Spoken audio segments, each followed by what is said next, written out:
둥근 탁자 풍월서 단계.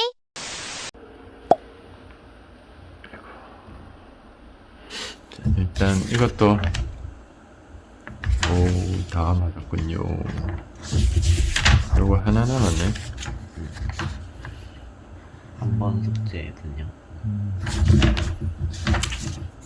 일단은 오늘이 방학 첫날이지. 그렇지?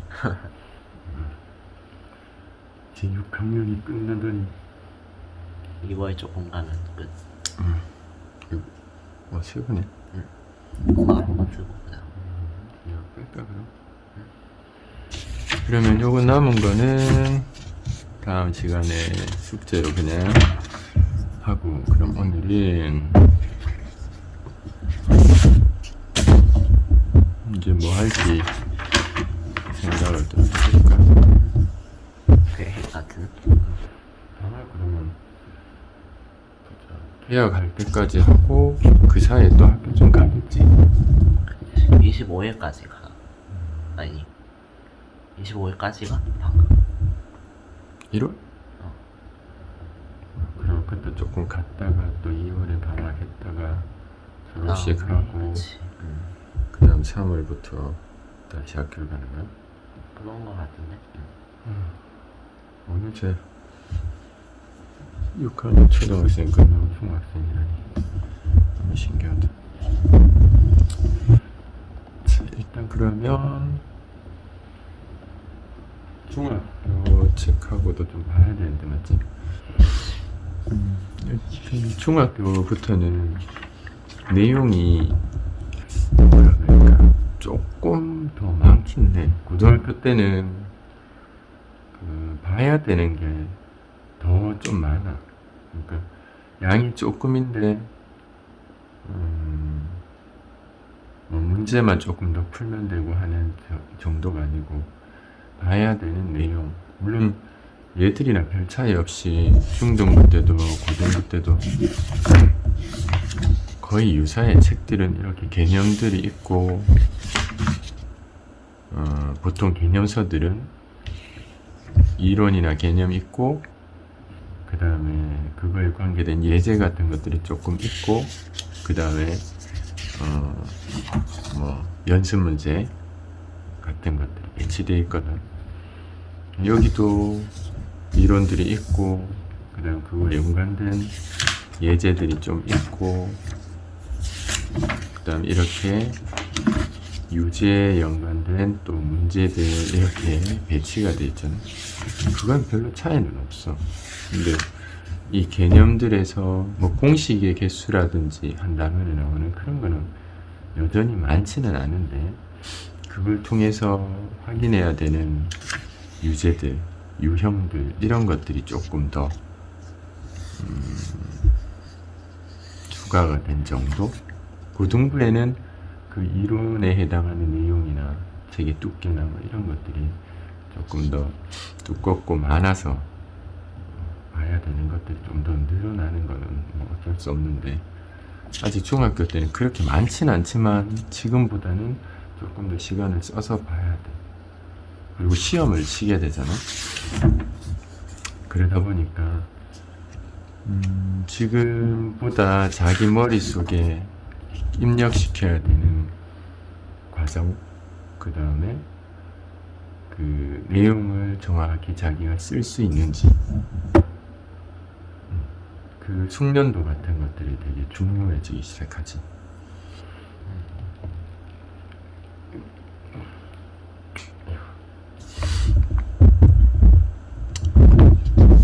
그래서 그런 거하고 좀 비슷해. 생각하면 노래를 따라 부르거나 하면은 그 음을 흥얼거리기도 하고 하는데 또 노래방에서 노래를 부르거나 하면 가사 보고 따라 부르면 되잖아. 그래서 실제로 자기가 기억하는 양보다 음정이라든지 감정을 조금 더 넣어서 부른다든지 하면 잘 부를 수 있는데 오디션 프로나 이런 데 가면은 그냥 우리가 재밌게 할 수 있는 거랑 다르게 긴장감도 더하고 평가를 받아야 되고 누군가 앞에서 혼자서 오롯이 그 실력을 드러내야 되는 상황이 되면 가사가 명확히 인지되는 것부터 또 그거에 감정을 넣는 거, 음정 맞추는 거, 뭐 이런 것들이 다 평가를 받게 되죠, 맞죠? 그럴 때 가사가 안 외워져 있으면 바로 탈락이겠지. 그래서 기본적인 그런 기억과 그 기억되어 있는 정보를 바탕으로 해서 뭔가 감정적인 것, 기술적인 것들을 표현하는 연습들이 충분히 이렇게 돼야 되잖아요. 그래서 중학교 때는 또 고등학교 때는 시험을 쳐야 되다 보니까 그렇게 내가 이해한 내용을 정확히 기억을 하고 또 시험에 나오는 유형들이 지금보다는 조금 더 다양할 수 있다 보니까 그런 유형들을 또 기억을 하고 유사한 표현들을 풀 때 자기 생각을 담아서 그리고 또 일정 시간 내에 또 빠르게 풀어야 되는 것들 또 어느 정도 생각을 해야 되는 시간 확보를 위해서 조금 더 시간이 걸리는 것들 그런 걸 풀어내야 되는 거예요. 그러니까 이제 좀 더 공부 양이 늘 거야. 어쩔 수 없이. 그래도 뭐 혼자 우리는 이렇게 하게 되니까 보통 여러 명 하는 학원이나 이런 데보다는 더 적은 시간에 조금 더 직접적으로 또 더 많은 정보를 전달할 수 있겠지. 일단 지금 뭐 최근에는 월요일, 금요일하고 수요일날은 국어하고 해서 그 시간 자체가 많이 투자가 안 됐었는데 예전에는 월요일 그 다음에 월수금 해서 시간도 꽤 한 시간 정도씩은 썼다 맞지? 근데 지금 충분히 내용들을 이수가 다 담아내다 보니까 시간이 그렇게 많이 필요하진 않았는데 일단 중등부 내용을 책을 사는 다음 주 아니 다음 시간부터 하면 월요일 날 하고 목요일 이 정도 간격으로 그래서 일단 2번 정도를 하고 보통 1시간 40분 정도씩은 쓰는데 역시 그만큼 쓰지는 않아도 될 것 같긴 해.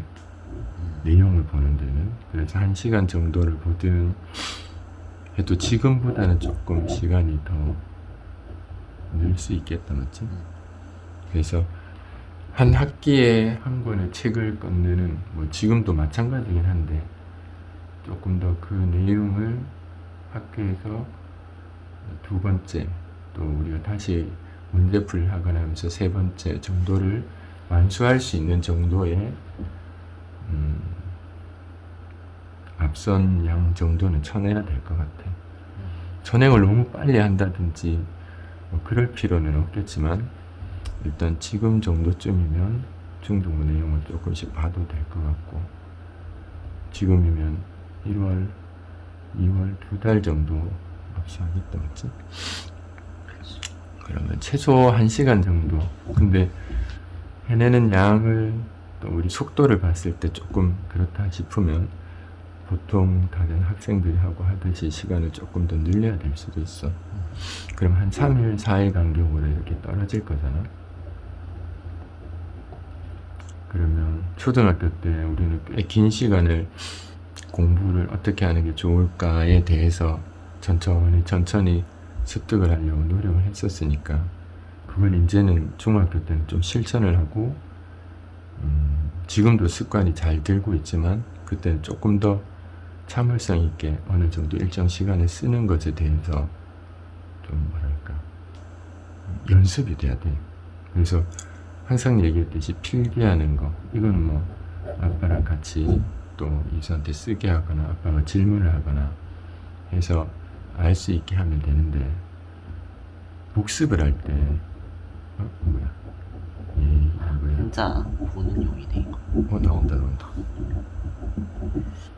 복습을 하고 할 때 이 3일 있잖아. 그 학생들한테 항상 그렇게 얘기를 하지만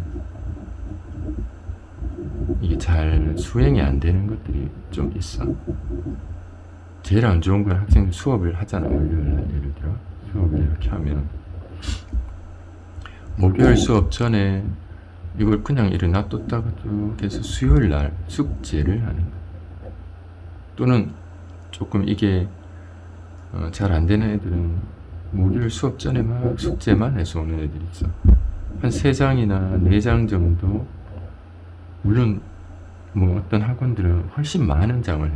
전에 친구도 초등학생인데 한 7장, 8장씩 막 하고 학원에 남아있는 시간도 3시간, 4시간 막 이렇게 있었잖아.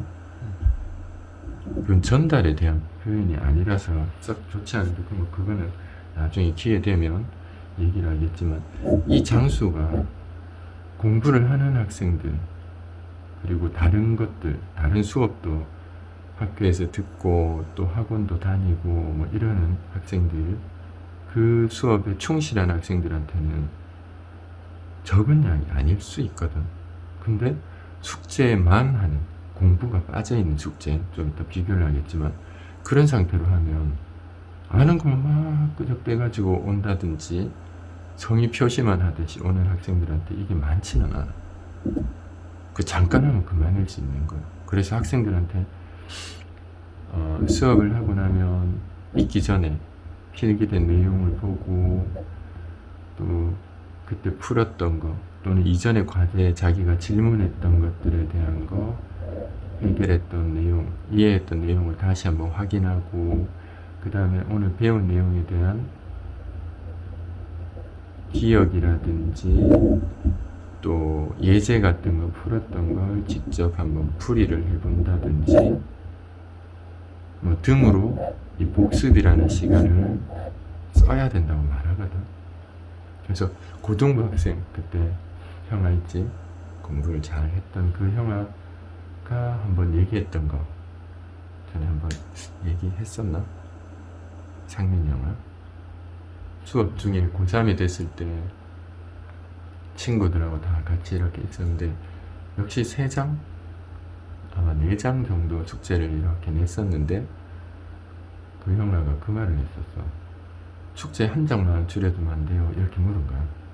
그래서 이 장수가 많지는 않으니까 딴 친구들이 무슨 말인가 이렇게 쳐다보고 있으니까, 그래서 아빠도 왜 뭐 딴 것 때문에 바빠? 학교에서 뭐 해? 뭐 수행평가 이런 걸로 바쁘니까 뭐 해? 이렇게 물으니까 그런 게 아니라 오늘 적고 배운 내용이 많아서 그거 복습하는데 시간이 더 많이 걸릴 것 같다는 거예요. 그래서 딴 애들은 그냥 하고서 그냥 있었고, 그래서 아빠는 예상되는 게 있어서 물어봤어. 복습하는데 얼마나 걸리는데, 아니면 어떻게 하기 때문에 그렇게 시간이 필요해? 이렇게 물었거든. 그랬더니 형아가 보통 그날 질문했던 거, 물론 자기가 질문한 것도 있겠지만 공부를 잘하니까 자기가 질문하는 것보다 딴 친구들이 질문하는 것들이 있겠지. 자기는 풀었던 거지만 다른 생각을 하거나 다른 의문을 가질 수 있었던 것들을 또 자기는 고민을 하고 같이 그 질문을 해결하는 때에도, 그 다음에 그때 자기 생각이 옳은지 점검도 해보고 조금 다른 방식들이 주어지거나 하면 그거를 필기를 해놓고, 그 다음에 수업을 시작해서 새로운 내용을 배우면 그 새로운 내용을 배울 때 아빠는 최대한 시험에 나오는 것들, 그 다음에 나중까지 쓰일 수 있는 거, 이 표현과 비교되는 내용들 같은 걸 꽤 많이 적어주거든. 그러면 예를 들어 말하는 내용이 한 2페이지 정도가 되면 실제로 학생들이 적는 걸 봤을 때 그 양만큼의 내용을 적느냐 하면 잘 안 적어. 그 자리에서는 이해가 되니까 알 것 같아. 그게 며칠이 되고 몇 달이 되고 몇 년이 돼도 다 기억할 것 같은 그런 생각들이 들기 때문에 일단 그 자리에서는 이해한 상태에서 공부를 한 것처럼 착각을 하고 있는 학생들이 대부분이에요. 그래서 수학은 필기를 뭘 해야 되는지 이런 걸 모르는 학생들이 정말 많거든. 그래서 칠판에다가 적어주거나 생각을 옮겨서 말해주거나 어떤 표현들을 적으라고 하거나 이렇게 해. 근데 예제를 쓰거나 또 어떤 비교되는 유형들에 대한 차이점을 말해주거나 이럴 때 가끔씩 말로 전달이 되는 경우가 많답니다. 근데 대다수는 학교에서 선생님들이 말로 전달이 돼요. 그러니까 칠판에 판서되어 있는 표현들은 수식이나 풀이 정도가 있다 보니까 학생들이 그 풀이를 쓰면서 뭔가 필기를 했다고 착각을 하기도 하거든. 아는 내용을 써놓고 공부가 됐다고 말하면 그건 곤란하잖아. 대부분 말로 전달되고 있는 생각, 선생님이 그 문제를 풀 때 어떤 게 힌트가 되고 또 어떤 표현을 보고 어떤 생각을 하고 어떤 시작점에서부터 어떻게 진행을 하고 그 진행을 하는 과정에 걸리는 시간이 어떻고 결과를 얻기 위해서 또 지문을 해석하면서 필요한 정보가 뭔지 뭐 여러 가지 생각이 담겨 있을 거잖아.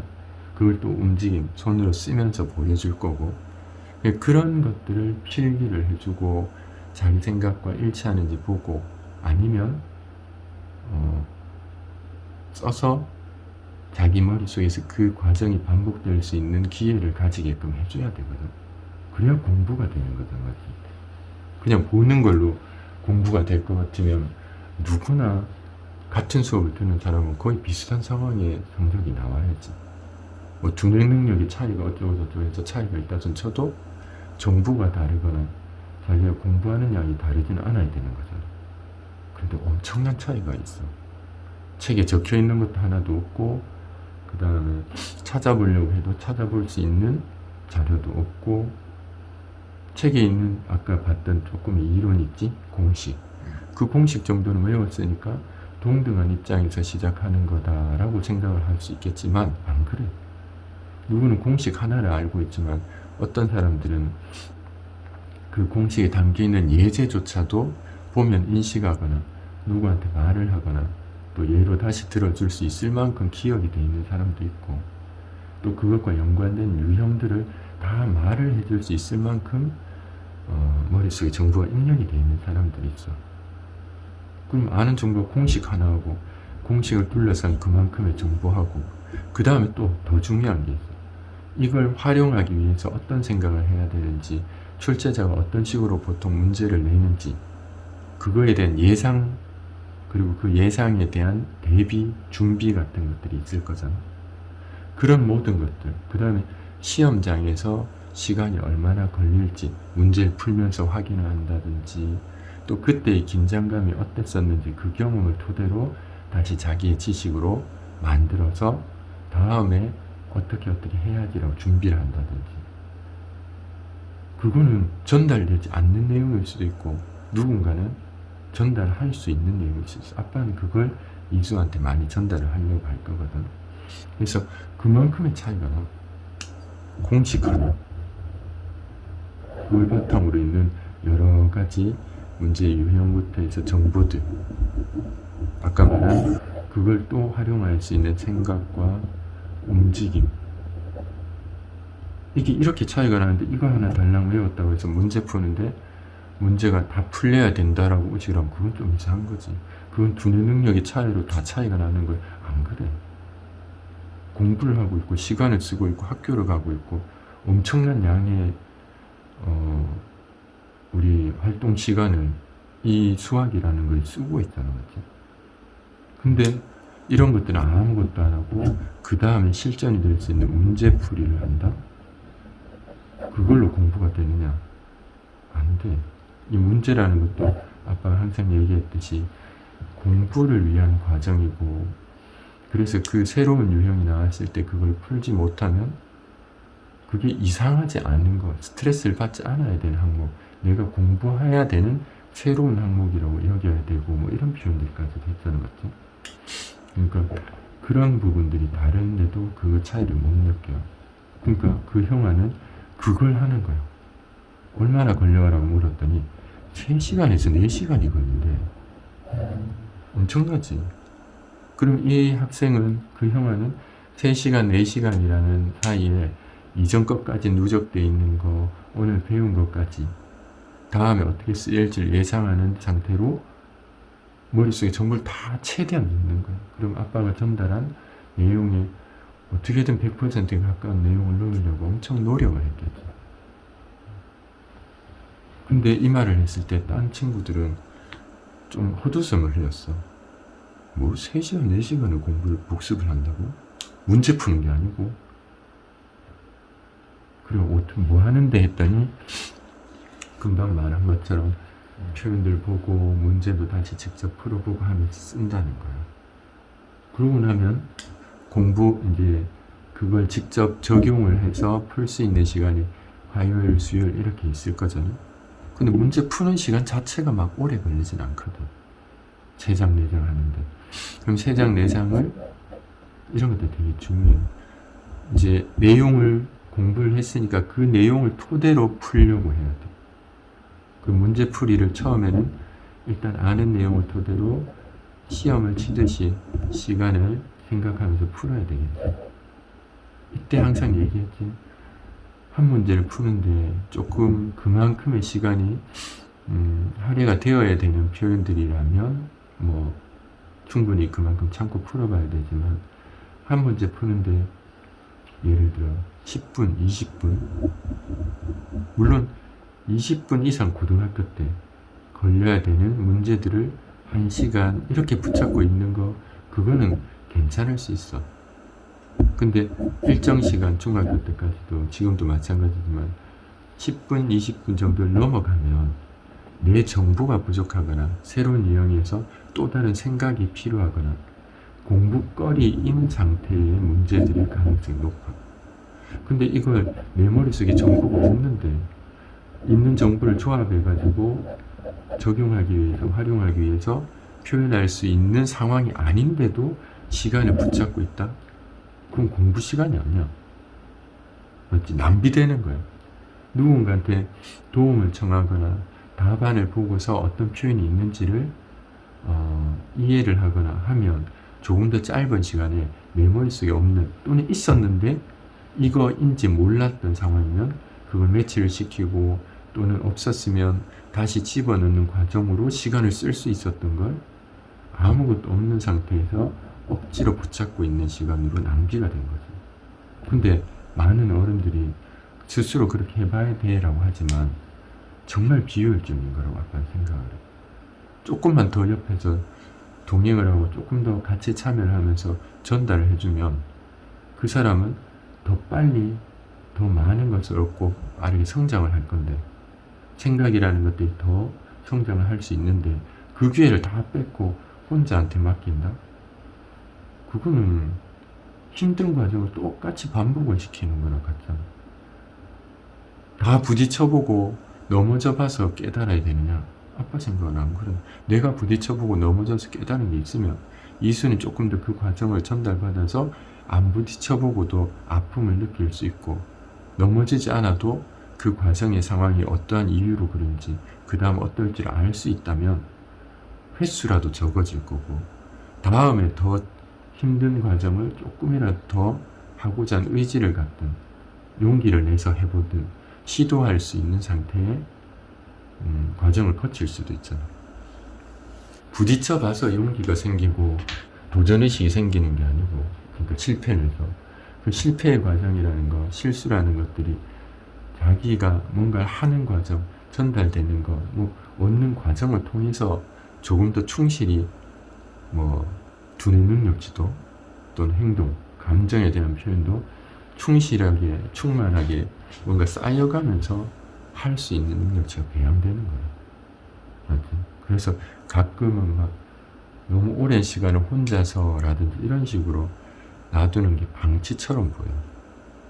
그래서 일정 시간을 두고 풀어서 실제로 처음 문제를 풀어볼 때는 한 문제당 예를 들어 빨리 풀어야 되는 건 1분 또는 몇십 초 이 정도면 되는 거는 그 시간에 풀어야 되고 조금 더 난이도가 있더라도 한 5분이나 이상을 넘어가면 시험 중에는 그 문제 하나 붙잡고 있는 바람에 내가 알 수 있는 뒤에 있는 몇 개의 문제를 더 틀려버릴 수도 있잖아. 그러니까 빠르게 내가 파악을 하고 일단 넘어갔다가 시간이 확보가 돼서 다시 돌아와서 생각을 이어하는 것도 연습이 돼야 되거든. 이 넘어가는 과정이라는 게 아이들이 잘 안 돼. 그럴 때 부모들도 학생도 가끔은 말하는 게 저는 완벽주의자라서 이게 해결이 안 되면 잘 못 넘어가서 이걸 자랑처럼 말하거든. 미련스러운 거예요. 용감하게 다음을 넘어가서 내가 이 지금 해결되지 않은 것들을 꿋꿋이 붙잡고 다음으로 진행을 하며 그 다음 정부에서 이걸 해결할 수 있는 상황들이 생길 수 있거든. 근데 그걸 나서지 못하고 있는 거잖아. 그거는 용기가 없거나 이걸 핑계 삼아서 못 나가는 비겁한 또 연습되지 않은 행동일 수도 있거든. 물론 다른 항목들에 따라 다른 상황이 될 수 있지만 꼭 해결을 해야 되고 넘어가는 것들도 있겠지만, 근데 공부는 연속적인 거고 책이라든지 또 매일 아빠는 이 옆에서 이렇게 붙어서 가능하면 말을 하고 또 정보를 전달하고 하려고 하겠지만 다수의 학생들이 다 그렇지는 않을 거잖아. 근데 그러한 과정들이 지체가 되는 상황들을 혼자서 뭔가를 하는 것처럼 인식을 주면 그건 잘못된 것 같아. 조금 더 이 다음 한 번 더 할 수 있는 그 다음에서 또 연속적인 관계의 답을 얻을 수 있을 만큼의 진행을 하는 거 이런 것도 되게 필요해. 그래서 일단 처음에는 그 할당된 시간이 너무 초과되지 않는 상태로 풀어봐야 돼. 그 다음에 다시 돌아와서 아까 맡겼던 몇 문제를 다시 풀어보면서 시간을 써봐야 되겠지. 근데 그 시간조차도 너무 오래 끌면 안 돼. 답안 이용해야 돼. 해설지 이용을 해야 돼. 거기 적혀있는 표현들을 보고 저번에도 봤지만 사실 말의 표현이 없기 때문에 내가 그 식을 이해할 수 있는 상황들이 충분하진 않거든.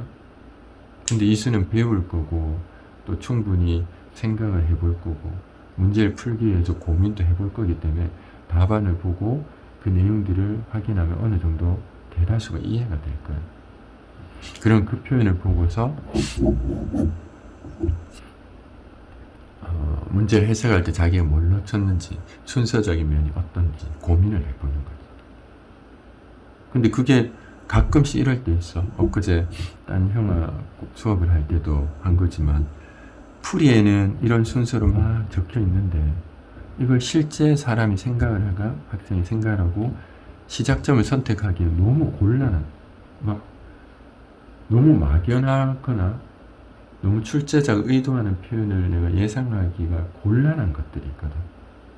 그럼 그 방법을 쓰기가 정말 힘들어. 그럼 문제 중에서 얻을 수 있는 힌트를 이용해서 시작을 할 수 있는 방법을 찾아야 될 수도 있어. 자기만의 방법이라고 말하는. 그럼 그런 것들을 질문을 하기 위해서 준비를 하는 거야. 그래서 이때 와서 목요일날 다시 새로 수업을 할 때 질문을 할 때 자기가 어떤 식으로 공부를 했는지 그리고 어느 부분에서 막혔었는지 멈추게 됐는지 해결은 됐는데 어떤 표현이 이해가 안 되는지 그런 질문거리가 준비가 된 채로 질문해야 돼. 근데 대다수는 아까 말처럼 막바지의 숙제라는 개념으로 풀 수 있는 것만 풀어오거나 이런 학생들은 그냥 막 질문을 해. 틀린 건 무조건 물어보는 거야. 질문하라면서요. 근데 그걸 질문하면 공부가 없는 거야. 왜? 고민을 해봐서 그거에 대한 해결점을 선택하는 게 질문의 이유고 어떤 성과일 수 있거든. 그건 자기는 고민을 안 해봤잖아. 또 어떤 식으로 시도를 안 해봤잖아. 그러면 이때 질문에 대한 대답을 들 때 처음 생각을 하게 돼. 그러면 내가 시험장에서 제일 쉽게 자기가 준비된 상황에서 쉽게 선택할 수 있는 방법이 있다면 그 방법을 선택할 가능성이 높은데 옳지 않은 방법이었기 때문에 틀렸었고 그거에 대한 대안이 필요하고 또는 옳은 방법이 필요하다면 의도적으로 이 방법을 선택할 수 있어야 되는데 생각을 해보지 않은 학생은 습관적으로 자기가 제일 우선에 선택할 가능성이 높은 걸 선택합니다. 해결을 안 해놨으니까 어떨까? 똑같은 과정에 똑같은 단계에서 멈추겠지. 그 다음에 의식적으로 그걸 확인 안 했기 때문에 그 질문을 다음에 봐도 다시 인식을 못해 봤던 거지. 그래서 고3들도 조금 어려운 기출 문제나 이런 걸 물었는데 다음에 복습한다 뭐 아니면 다시 다른 책을 보면서 나오잖아. 그럼 똑같이 물어보는데 저번에 이거 너 질문했던 거잖아 하고 말하면 몰라. 근데 그게 어떻게 공부를 한 거야? 최소한 배운 거 해봤던 거는 똑같이 나오면 최소한 똑같이는 쓸 수 있어야 공부가 된 거잖아. 근데 그렇게 안 돼 있어. 그래서 이런 식으로 숙제를 하고 오는 학생들은 질문을 하고 그 질문을 해결하고 그 질문에 대한 풀이나 뭔가 표현들을 적어놔도 다시 안 보거나 다음에 봐도 모르는 상황이 되는 그 공부를 하지 않은 상황들이 되는 경우가 너무 많아. 그러니까 질문을 하고 해결하려면 일단은 답안도 또 다른 뭐 친구들한테 물어보거나 뭐 우리는 그 사이에 이수가 아빠한테 확인을 하거나 이런 식으로 해서 생각을 돋게 하고 이걸 머릿속에 넣는 마무리를 하는 과정까지를 해놔야 공부가 어느 정도 되는 거예요. 그러면 거의 대부분은 85%는 유사한 질문이 나와. 한 15%에 해당하는 게 좀 더 응용된 문제 또는 뭐랄까 조금 더 난이도가 있는 문제, 생각을 요구하고 시간이 걸리는 문제들인 거지.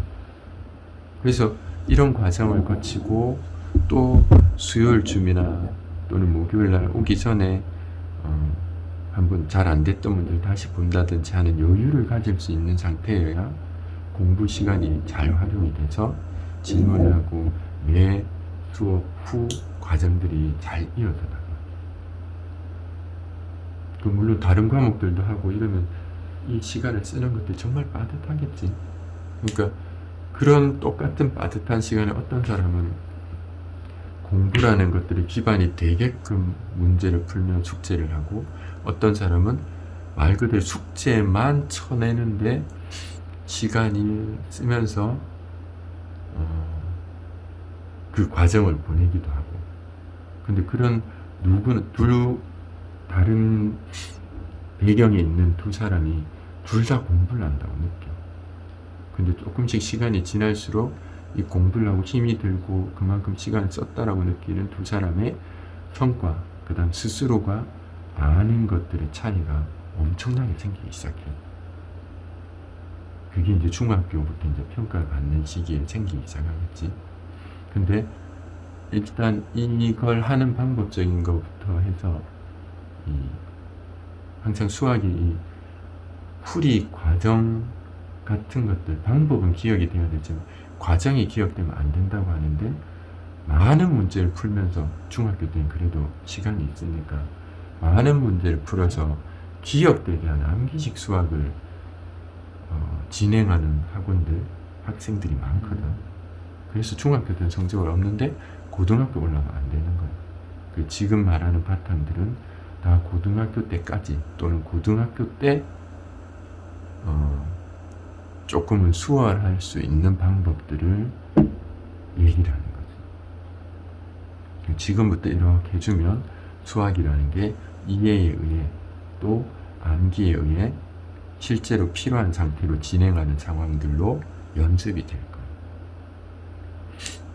거예요. 이게 쉽게 말로 해서 될 수 있는 상황은 아닐 수도 있겠지만 우린 충분히 그렇게 연습을 할 거고 또 잘못된 점, 또 잘된 점 같은 걸 지금처럼 예를 들면서 이수가 이해할 수 있게 그리고 충분히 천천히 또 필요한 효율적인 그만큼의 양을 가지고 공부를 할 거니까 일단 그렇게 이해를 하면 돼.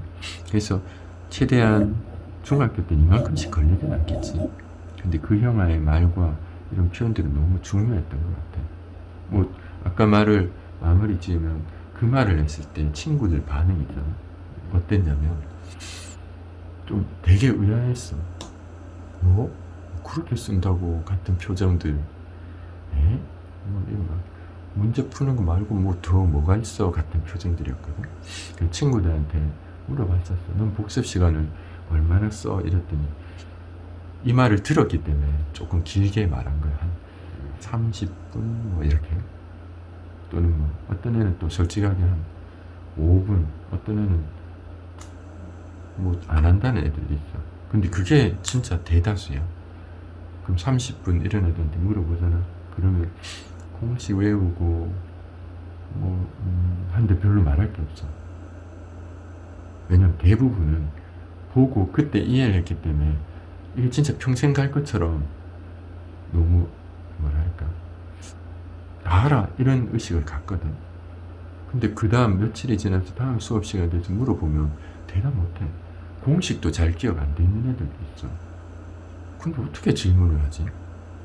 이거 저번에 봤던 건데 이거 관계된 내용 어디 있어? 못 찾아. 필기도 없어. 근데 얘가 공부를 뭘 했지? 어떻게 풀었지? 유사 표현에 어떤 거는 답이 나와 있는데 그거 거의 같은 표현인데 얘는 답이 안 나왔어. 방법을 어떻게 썼지? 이상하잖아, 맞지? 근데 그렇게 그리고 그런 표현들을 보완하는 방법처럼 어떤 사람들이 엄청 오랫동안 학원에 놔두거나 엄청 오랫동안 엄청 많은 양을 풀게 만드는 거야. 그거는 진짜로 그 과정이 외워지듯이 돼요. 그건 생각이 오히려 없어지는 거예요. 남의 생각이 들어가줘야 자기 생각이 커지는데 혼자 몇 시간씩 놔둔다? A 방법 썼다, B 방법 썼다 해가지고 겨우 맞추면 잘했어, 이제 보내? 그런 상황이 되면 그 학생은 그중에 똑똑하고 깨달음을 빨리 얻는 애들도 있겠지만 대부분은 그냥 해결이 됐기 때문에 지쳐서 가는 거예요. 점점 머릿속도 마음도 감정도 지쳐만 가는 거고 그 중에 일부가 겨우겨우 견뎌내는 거고 또 다수의 사람들은 지쳐서 수학이 싫어질 거고 그런 식으로 되는 거지. 그런 학생들의 머릿속에 새로운 내용이 추가가 되느냐 또 몇 개 방법 썼던 것 중에 옳은 방법에 대한 것을 선택할 의사가 생기느냐 시험 중에 금방 번복했던 만큼의 시간을 안 쓰고 방법을 안 쓰고 옳은 방법으로 효율적인 시간으로 해결을 할 수 있느냐 연습이 안 됐는데 어떻게 그게 돼? 맞지? 전달자가 바쁘고 부지런하게 이렇게 많은 양을 전달해주고 어쩌면 힘이 들어야 수행자들이 수월할 수 있어요. 공부를 하는 학생이 너무 힘이 들면 그건 뭔가 잘못된 거야. 혼자 공부하는 게 아니잖아. 같이 하고 있잖아.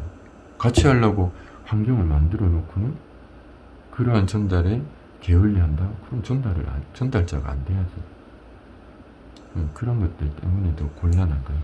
그래서 일단 대다수가 그렇게 몇 분이 안 되는 시간에 문제를 푸는 쪽으로 바로 시도를 해서 그 문제를 푸는 과정조차도 옳은지 어떤지 모르고 질문을 하고 다음으로 넘어가고 하다 보니까 같은 시간을 쓰고 같은 정보를 듣는데도 머릿속에 남는 양은 달라지는 거지.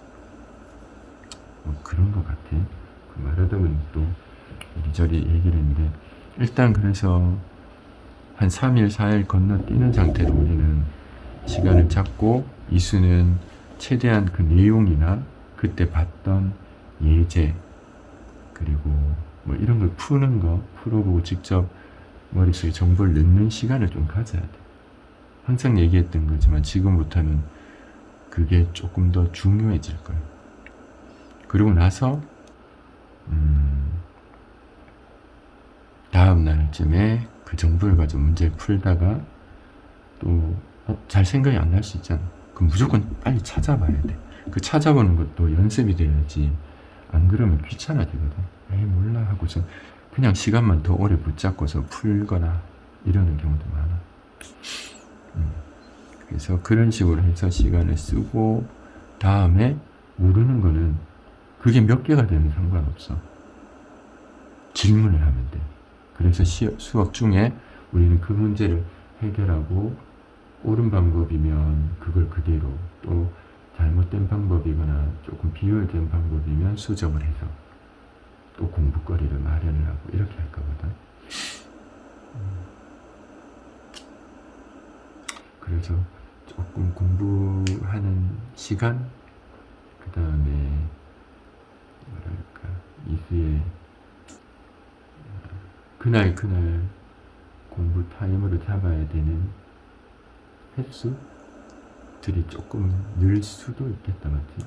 지금도 충분히 이수는 그 시간을 충분히 쓰고 또 잘하기 때문에 효율적으로 시간을 쓰고 있지만 이때도 그래주면 좋아. 이제 중학교 때, 고등학교 때도 충분히 그래주면 좋은데 양이 늘다 보니까 좀 더 공부 시간에 많이 할애가 되겠지. 중학교 때 더, 고등학교 때 더. 근데 그조차도 최대한 효율적으로 시간을 써서 이수의 쉬는 시간 또 놀이 시간이 유지되게 해주면 아무래도 좋겠지, 맞지? 그래서 지금 연습을 잘 해두면 또 옳은 생각이 바탕이 되게 해주면 움직임에도 아마 효율성이 생길 거야. 책은 뭐 바로 사면 되고, 다른 거 엄마랑 영어도 따로 계획하고 있지. 초등학교 때는 우린 퀴즈 같은 것도 계속 했었는데, 맞지? 좀 초등학교인데. 지금도 조금씩 그런 걸 해주면 생각하는데 도움이 되고 하긴 할 건데, 맞지? 우리 그냥 해둔 것도 많은데.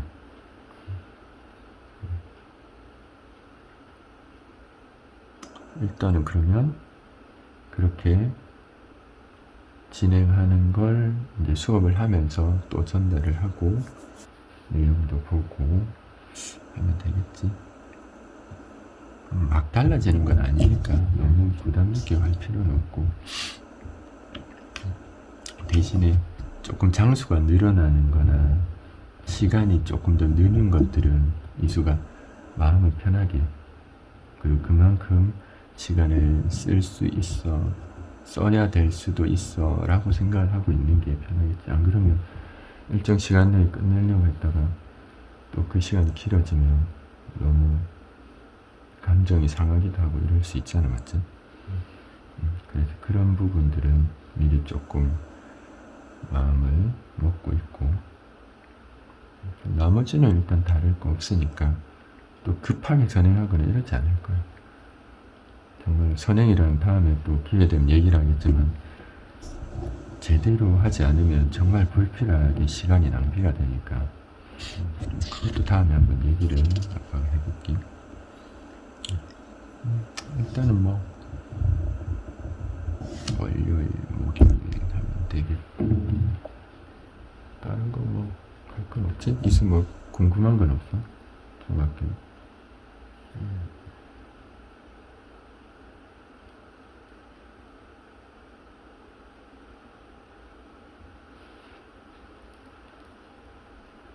수학 관련 아니어도 응. 과목 같은 거 과목? 조금 더 생기지. 비슷하긴 한 것 같아. 제일 뭐 국어, 영어, 수학 그렇지. 하고, 국수나 영어. 그렇지. 과학이나 사회계열 같은 것들인데 뭐 한 7과목 이상 뭐 이렇게 되는데, 중학교 때는 한 과목당 하나 뭐 이렇게 되니까, 요즘은 시험 형아들 시험 칠 때도 보면은 이틀, 3일 이렇게 쳐도 하루에 치는 과목 수가 얼마 안 되거든. 하나 치기도 하고 2개 뭐 이렇게 치기도 하는데 막 많지는 않아. 근데 그 개개 과목마다 이제 다 시험을 치게 되니까 한 3월에 4월 말 넘어가면서 5월 초 이렇게 시험을 치잖아, 중간고사. 그러면 또 6월, 7월 초 뭐 이렇게 돼서 한 달 조금 지나서 또 시험 치고, 방학 지나고 9월에서부터 10월 넘어가는 사이에 또 시험을 치고, 또 한 달 반 정도 사이에 또 시험을 치고, 그래서 1년에 4번을 치는데 한 학기에 2개씩 중간고사, 기말고사 이렇게 치는 거지. 고등학교는 이제 그 차이에 모의고사 같은 것도 치고, 그러니까 이게 계속 시험이 있는 것 같은 느낌이야. 조금 밀리면 뭔가 조금 어떻게 여유가 있는 듯 하다가 바로 시험 기간 뭐 이런 느낌이 드는 거지. 근데 다 어떻게 계획적으로 다 그렇게 하기야만은 그래 그렇게 하려고 노력을 하는 거고. 그러니까 하나하나가 이제 시험이 걸려 있어서 조금 수업 후 공부 시간 이런 게 이제 지금보다 더 주가 되는 상황이 되겠죠. 그 학생들도 보면 영어, 수학, 국어 이런 거 학원을 간다든지 과학도 간다든지 이렇게 되면 시간이 너무 부족해. 학교에서 충분히 잘 들어주고 전달이 잘 되면 좋겠지만 또 부족하다고 느끼는 경우도 많고, 근데 시간적으로는 이중으로 이렇게 쓰이니까 학생들의 부담이 엄청 크겠지. 최대한 뭐 과학이든 수학이든 아빠가 이렇게 저렇게 전달을 할 수 있는 한 전달을 할 거고, 공부를 할 때도 같이 도우려고 노력을 할 테니까 딴 거보다 걱정은 지금만큼 노는 시간이 부족해질까봐 그게 조금 안타깝지. 그래서 아빠는 학교를 안 가면 좋겠는데 뭐 그래 하나하나 천천히 이해하고 적응해 갈 거라서 뭐 많이 걱정은 안 해도 돼. 일단 여기서 끝낼까? 다음 책 사서 그러면은 월목 이렇게 결정을 해서 목요일하고 수업을 이렇게 할까? 그건 될 거 같네. 월목금 2일 사이 하고 한 3일, 4일 차례 항상 한 3장이나 4장 정도 되는 양을 이수는 공부를 하고 하면서 문제 푸는 시간으로 조금 체계를 잡아가는 거지.